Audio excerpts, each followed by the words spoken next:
My name is Emily Pennington, and I'm a content manager at Park Street. Thanks for joining my ACSA webinar on consumer trends in 2020.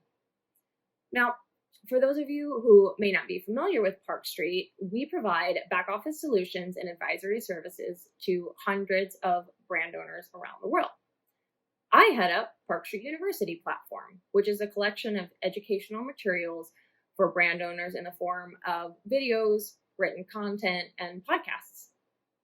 So today I'm going to give you the rundown on consumer trends for 2020, but more importantly, I'm going to try to provide some context for why those trends are happening and the resulting business strategies we're seeing from some of the more successful brands in the industry. All right, so let's provide some background and set the scene here on a macro level, because 2020 has been anything but usual.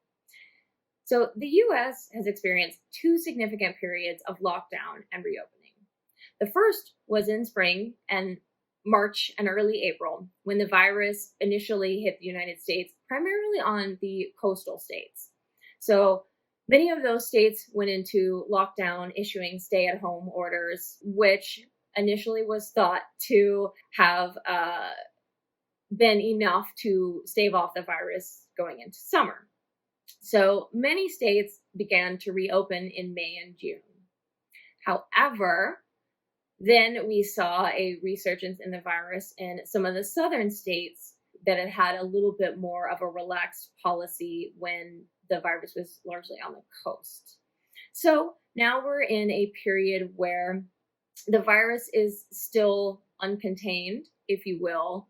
So much like everything else in this country, the responses by state to the COVID pandemic are sort of a patchwork around the country. So what has this meant for the overall U.S. economy? Well, it's dealt a pretty sharp blow to the U.S. this year. As the states ordered stay-at-home orders, a lot of people were forced out of their jobs. In fact, 2020, the unemployment rate thus far, the average unemployment rate has peaked at about 16%, which is, as you can see from this chart, second only to the period during the Great Depression in the 30s. Additionally, the U.S. GDP, it will contract by about 17% in the first half of 2020.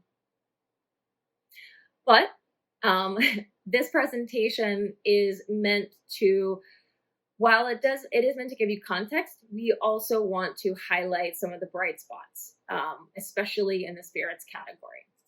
So let's take a look at off-premise trends. We're going to talk about a lot of off-premise trends in this presentation because as most of the on-premise shuttered, sales transitioned to the off-premise. So looking at the off-premise trends from Nielsen during what they call the COVID period. So the months from early March to July, the most recent data. Sales are still up across the board, still led by spirits, followed by wine, and then by beer, F&B, and cider. So, there is still growth happening. So we think it's important that if you owned a brand during the Great Recession, there are certainly some similarities between that period and now, but it's not a straight one-to-one comparison. So I want to take a few minutes and look at how these two periods are similar, but also how they're different. So on the left here, we see the similarities, right? Both recessions, the COVID recession and the Great Recession of 2008 and 2009, resulted in declines in restaurant traffic. Now, in the Great Recession, that was largely on the high end and the luxury dining out, while quick service and fast casual still managed to grow.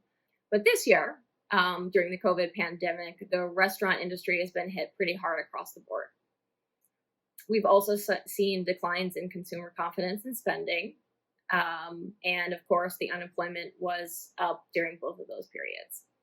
All right, so let's take a look at some of the key differences here. While I mentioned that there were declines in spending in both periods, the declines in the Great Recession were driven by less spending on durable goods, so appliances, cars, computers, etc., while during this period, the spending declines are largely for services and in-person events or dining out. Additionally, one key difference, especially for the alcohol category, is that alcohol is still in demand during this period, and there's not as much product discounting. So you saw during the Great Recession, premiumization certainly slowed. The products on the lower end of the pricing spectrum were driving the growth, whereas after that period, premiumization and higher priced products have been driving the growth for almost the last decade, and we find that hasn't necessarily changed that much, especially for the spirits category right now. So let's get into some of the current consumer lifestyle trends that we're seeing. So obviously, first and foremost, most people's priority right now is guarding themselves and their loved ones against the virus. In turn, and as a result, distilleries have really stepped up in a big way to provide sanitizing products for not only personal use, but hospitals and their cities and regional governments. As of last count, there's about 800 distilleries in the US that are making tens of thousands of gallons of a hand sanitizer per day, according to the Distilled Spirits Council. I think it's important to know that the vast majority of these businesses are doing it to give back or just making enough money to keep the lights on. We haven't heard of too many distilleries that are actually profiting off of this pivot. Naturally, brands are responding with more digital content, as well as, including virtual happy hours and educational seminars. We recently did a video with Westward Whiskey and how they had a successful transition to moving their marketing and their communications online. Not only have they done, educational seminars, but they also held a really popular Ask Me Anything campaign with on-premise account Death & Company, which has 220,000 followers online. With this scenario, they were able to reach a much wider audience than their existing following and highlight a good on-premise partner to further that relationship. They also had a successful Meet the Makers project that was in person that they brought online, and even sent out cocktail kits to participants. Since most people are minimizing the time spent out of their houses, e-commerce and delivery for alcohol is booming. To be fair, both of them were growing for the alcohol category before the pandemic, but like many other trends in this presentation, they were significantly accelerated by the pandemic. So from March to June, online, off-premise alcohol dollars were up over 309%, according to Nielsen. Additionally, Drizzly has said that they had 3 times as many buyers in April compared to February. Now, for e-commerce and traditional direct-to-consumer, wine is still the bulk of the sales, but spirits has been significantly gaining share, especially during this period. All right, now I want to pause the presentation here and give a little bit of insight into the different e-commerce models, because we know that this is unfamiliar territory for a lot of spirits companies. So let's look at the traditional direct-to-consumer model we have on the left here with wine.com. So wine.com primarily sells wine. They have a retailer license, and in a few markets, I think in California and Florida where it's legal, they also have a license to sell liquor. They have their own warehouse, and they handle sales and shipping from end to end. Then you have the model illustrated by Thirsty or Passion Spirits, which are companies that help brands set up a store on their own website. So the consumer goes in, they learn information about your product, then they actually can buy from what appears on their end, they can buy from your website. Now, on the back end, the purchases are routed through local retailers to fulfill consumer orders and still go through the 3-tier system. The benefit of something like this is that brands will have access to the consumer data and analytics on the back end. Then you have the Drizzly or Reserve Bar model, which are more like online marketplaces, more similar to sort of what Amazon looks like, where there are several brands available for purchase. And the way that this works is, Drizzly partners with retailers across the country, and when a consumer buys through Drizzly, the order is fulfilled by local retailers wherever that consumer is. Given that the on-premise is closed to a vast majority of the consumers in the United States, the sales of alcohol have shifted from the on-premise to the off. The big winners in this shift is the liquor channel and the club and wholesale channel, both of which already had a pretty significant base. According to Nielsen, the liquor channel and the club and wholesale channel are up around 6.6, 6.7% this year. Another fast-growing channel, if you will, for alcohol is the ability to do click and collect. The benefit of click and collect for consumers is that they can sign on to their retailer's website or app and order their groceries for the week or for the month, as we saw early on. And then they just have to drive up and the store will bring out their groceries. More and more retailers are including alcohol in this segment as well. So the growth rates for click and collect have been, they've maintained, triple digit growth throughout this period, according to Nielsen. As you can see from this chart here, the amount of alcohol sold via click and collect is still very small, certainly compared to grocery and health and beauty, but it has far and away the highest growth rates. So in fact, click and collect growth rates have exceeded those of delivery, according to Nielsen. They were up 95% compared to 39% growth for delivery for the week ending July 4th. Now that we've covered some of the ways and the channels consumers are trending towards during COVID, let's take a look at the products and the formats that they're buying. Now, this first slide you'll see is actually related to the on-premise. The data come from a company, insights and analytics company called Ground Signal. I still think this is useful information, even though the on-premise is closed in varying degrees, because this measures the top formats and cocktails that people are ordering to go, which can also sometimes be done through certain distilleries. So the top formats are bottles of wine, large batch cocktails, bottled beer, canned beer, and cocktail kit.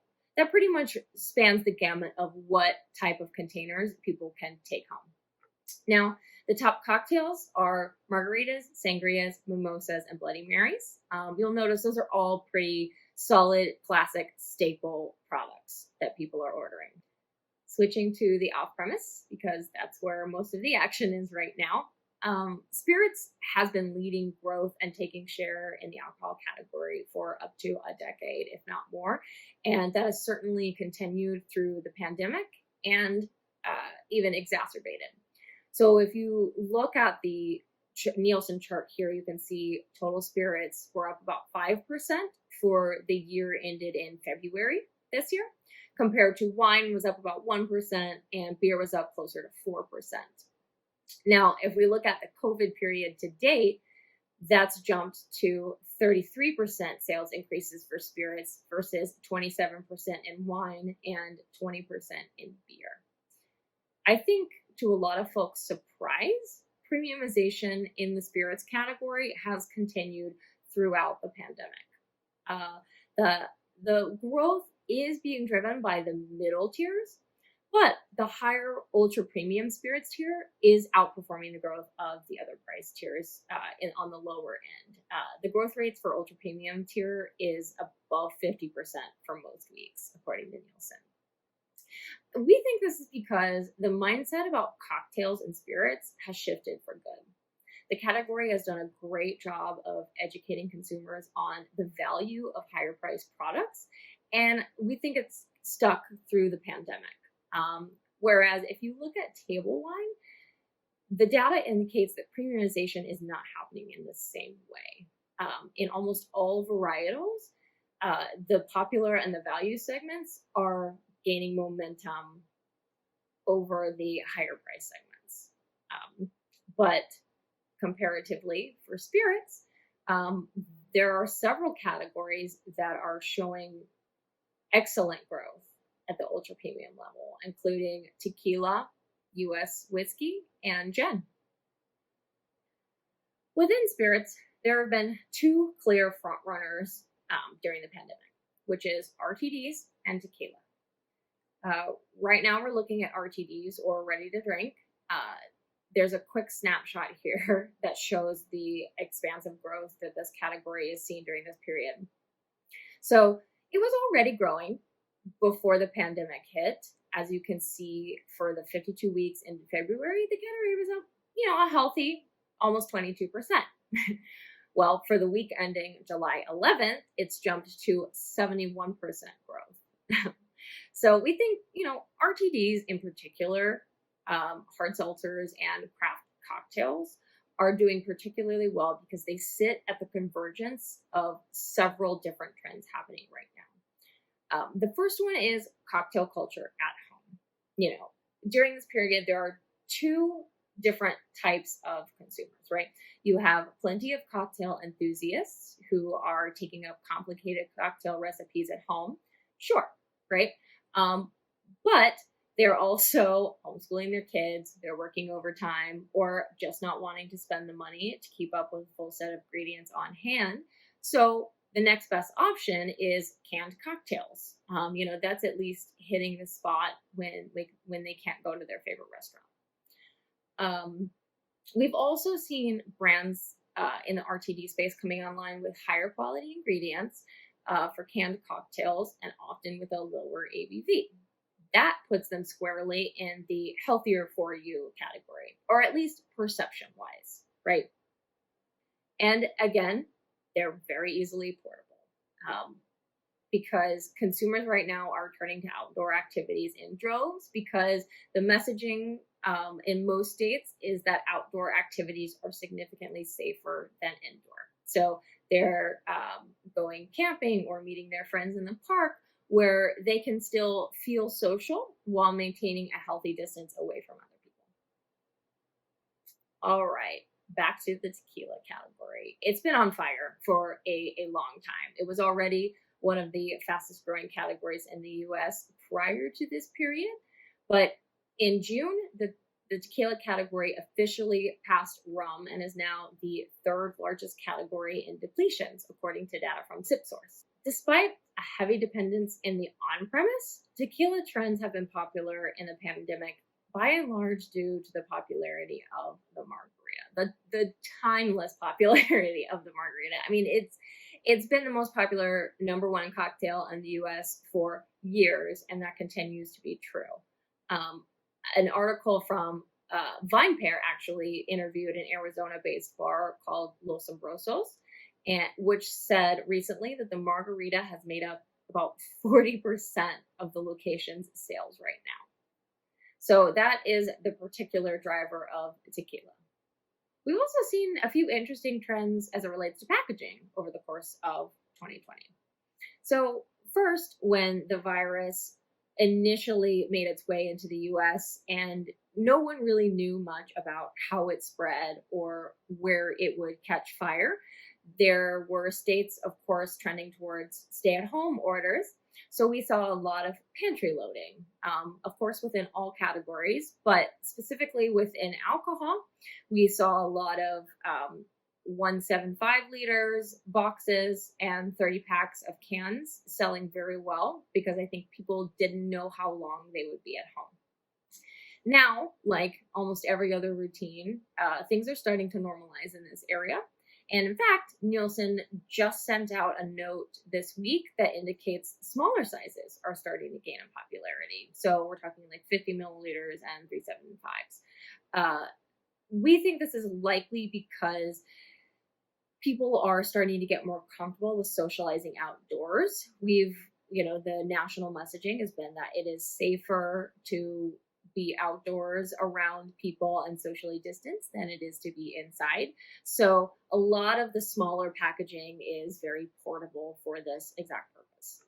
All right, and then the health and wellness trend was popular before the pandemic and continues to be popular now. There's been a big push to stay healthy during this period because it's certainly very easy to let that go. But we have seen a lot of health trends happening right now. I mean, there's even a nationwide shortage on weights and kettlebells and things like that. So naturally, these products that fit into health and wellness are doing well. Hard seltzers, low or no alcohol products, products labeled organic or that include antioxidants or CBD, of course, fall under that category. So another factor early on in the pantry loading time period was that people were trending towards brands that they knew and brands that they really didn't have to think twice about buying. So Drizzly put out a list of their bestsellers early on. It was things like Tito's and Jack Daniels and Jameson, comfort brands, as we call them. We think this is likely because survival was taking precedence over, the luxury of trying something new that you might not like, or having the time to browse through the stores or the shelves, whether that be online or in person.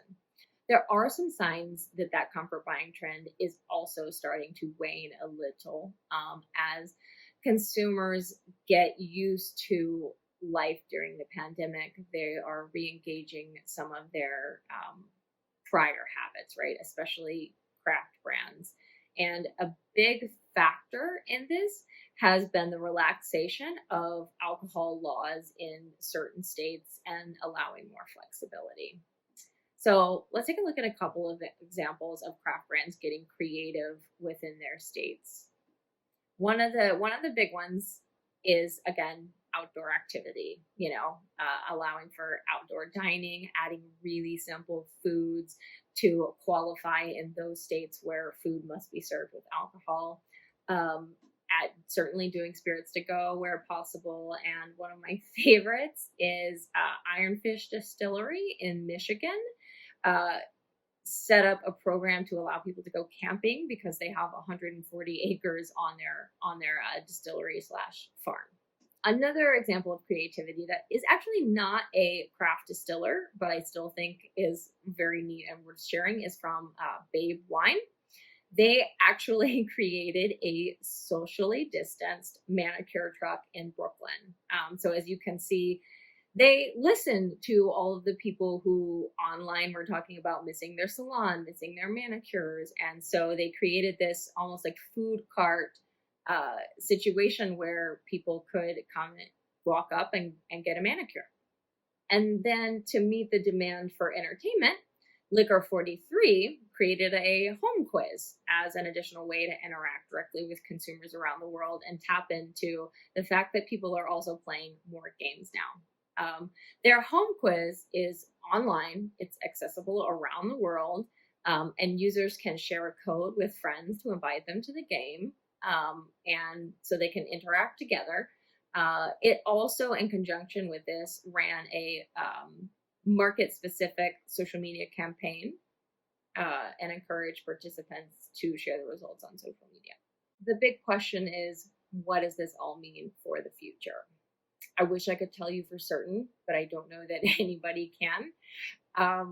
There are a few things that we do know at this point, though. Certainly the second wave of coronavirus means that life is not going back to quote unquote normal before the end of the year or until we have a vaccine. So what is life going to look like? Well, we're going to continue to have work from home for many consumers, far less travel, certainly, and traveling overseas is probably a no-go for the most part. We're not going to have big gatherings before 2021 for sure. We're going to continue interacting digitally and online for both our friends, family, and purchases. And certainly more hobbies and entertaining are going to happen near the home or in the home.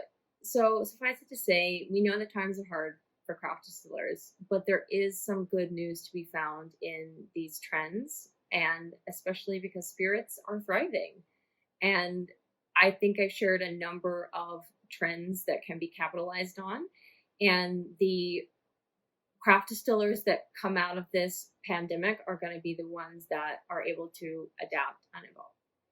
If you'd like to check out more of our videos, you can visit parkstreetuniversity.com. We have over 130 videos with various experts across the industry, or you can reach out at psu@parkstreet.com. Thank you for taking the time to watch the webinar today, and I'm happy to answer any questions you may have.